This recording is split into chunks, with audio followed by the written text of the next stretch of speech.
नमस्कार, मी डॉक्टर कविता राणे. 5चा पंचनामामध्ये आपल्या सर्वांचं स्वागत.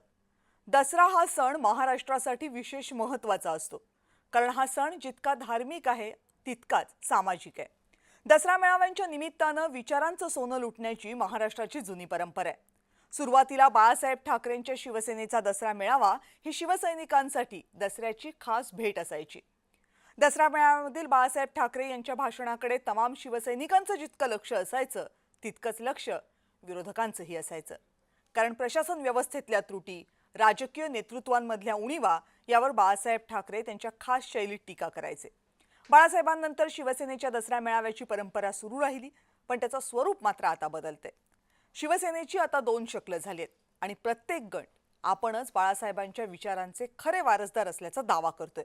दोन्ही शिवसेनेचे दसरा मेळावे आता विचारांचं सोनं लुटणारे राहिलेत का, हा प्रश्न दसरा मेळाव्यांची भाषणं ऐकल्यानंतर प्रत्येक शिवसैनिकाच्या मनात येतोय. कारण उद्धव ठाकरे आणि एकनाथ शिंदे यांनी आपापल्या भाषणाचा बहुतांश भाग हा एकमेकांवर टीका करण्यासाठीच खर्च केला. बरं, या टीका सुद्धा नवं काही मिळण्याच्या अपेक्षेने नाहीच आहेत. राज्यापुढे सध्या असंख्य ज्वलंत प्रश्न आहेत, पण या विषयांवर काहीही नाविन्यपूर्ण विचार ऐकायला मिळण्याची शक्यताच या राजकीय टोलवाटोलवीमध्ये संपून जाते.